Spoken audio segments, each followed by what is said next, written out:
Sebab itu tadi memang Dewan Kecoh amat memalukan saudara. Memang amat memalukan, Dewan menjadi kecoh sekecoh-kecohnya. Tapi nasib baiklah Speaker Dewan Rakyat Tan Sri Johari Gani beliau mampu mengendalikan suasana tersebut. Jadi dan kekecohan itu berakhir apabila semua ahli parlimen yang berada dalam blok pembangkang meninggalkan Dewan. Ceritanya saudara, apabila yang Amat Berhormat Datuk Seri Anwar Ibrahim menyatakan kerajaan hari ini tidaklah seperti kerajaan dulu. Tiba-tiba terdengar kata-kata daripada ahli parlimen Putrajaya. Itu saudara apa ini? Radi Jidin. Dia dari Putrajaya. Dia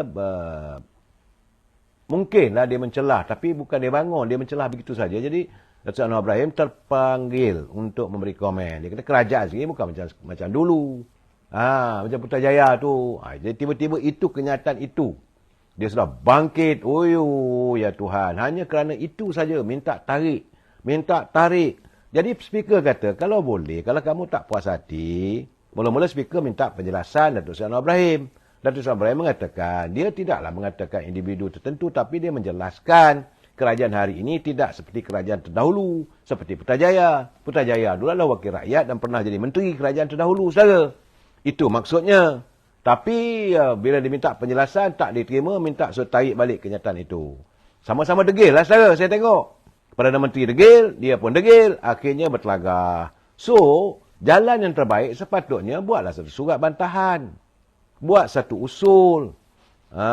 Menzahirkan kecewaan dan sebagainya supaya dalam sidang parlimen akan datang boleh dibincangkan. Ini tidak terjerit, terpekik, terlolong dalam parlimen. Malu saya. Malu saya tengok anak-anak kita yang di rumah kalau tengok apa yang berlaku di parlimen hari ini, tentulah mereka ada gayut, dia rasa digamit, rasa kecewa amat sangat. Dia berterusan minta keadilan bagi pihaknya. Mestilah tarik kenyataan itu dan sebagainya.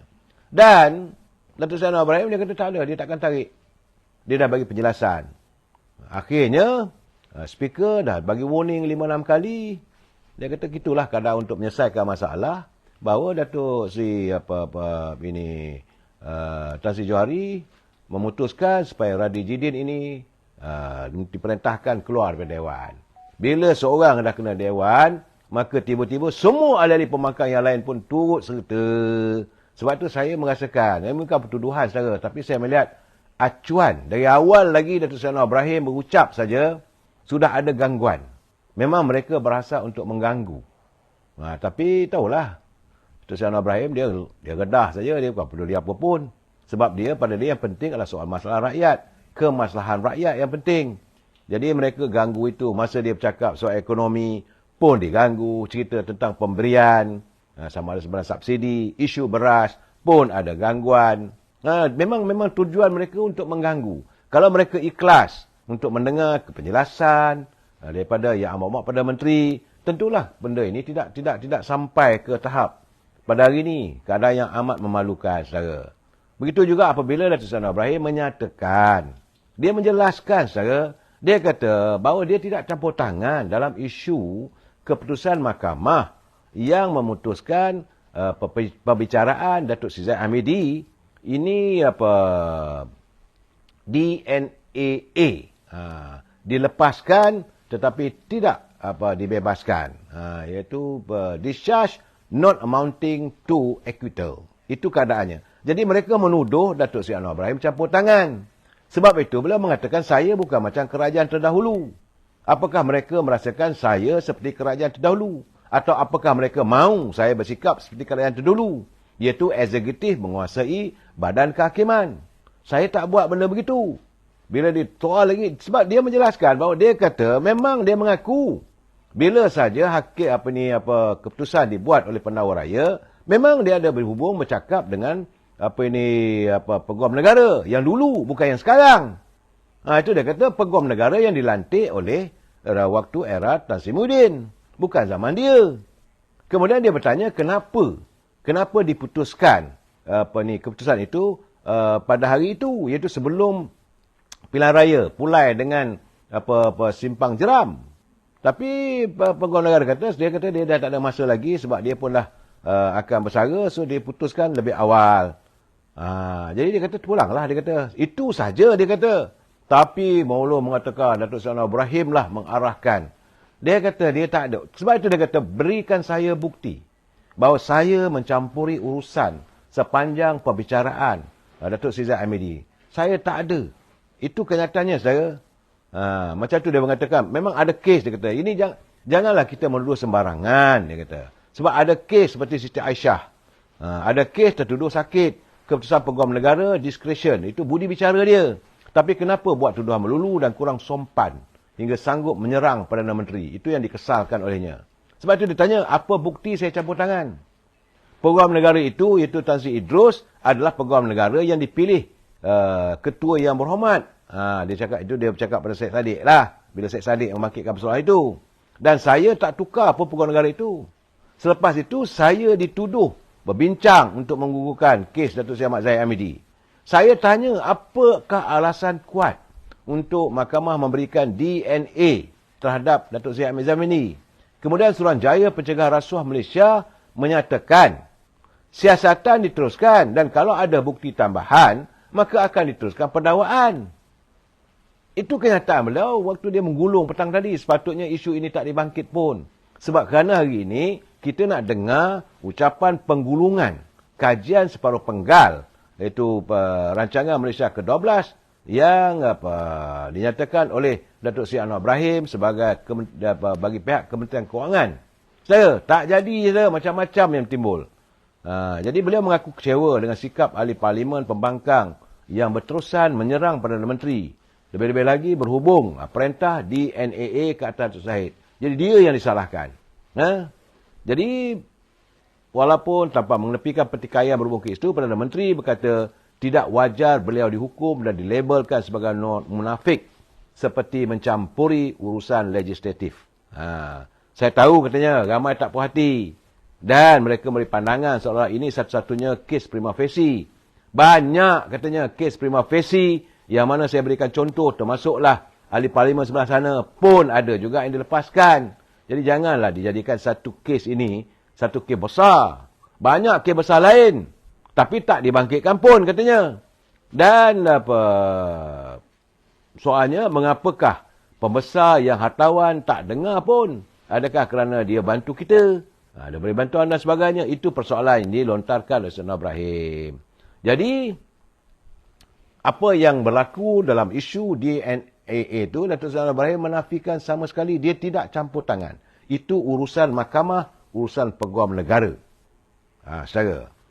Kemudian kita bercakap pula tentang apabila ada pula wakil rakyat yang bercakap tentang peruntukan untuk wakil rakyat. Kerana dia kata nak beri derma pada orang sakit, orang majlis kahwin dan sebagainya. Yang ini Datuk Seri Anwar Ibrahim dia secara jelas dan keras. Dia mengatakan peruntukan untuk wakil rakyat bukan untuk memberi derma. Peruntukan daripada kerajaan kepada wakil rakyat adalah untuk kepentingan rakyat, bukan untuk majlis kahwin atau orang kematian sebagai bukan katanya. Dan dia memberi peringatan. Mana-mana wakil rakyat yang menggunakan peruntukan kerajaan, sama ada ahli parlimen ataupun ahli Dewan Undangan Negeri, mereka akan disiasat dan boleh didakwa di bawah Akta Rasuah. Benar saudara? Sebab wang rakyat. Peruntukan untuk wakil rakyat adalah untuk pembangunan. Kalau rumah itu tiba-tiba dipukul ribut, maka waktu itulah peruntukan daripada wakil rakyat digunakan. Parit patah atau pecah jalan dan sebagainya, ada peruntukan. Tapi pergi menghadiri majlis, bagi derma, gunakan peruntukan itu. Itu salah katanya. Sebab itu dia kata, sekiranya itu berlaku, tindakan boleh diambil oleh Suruhanjaya Pencegahan Rasuah Malaysia. Saya nak bagi ingatan.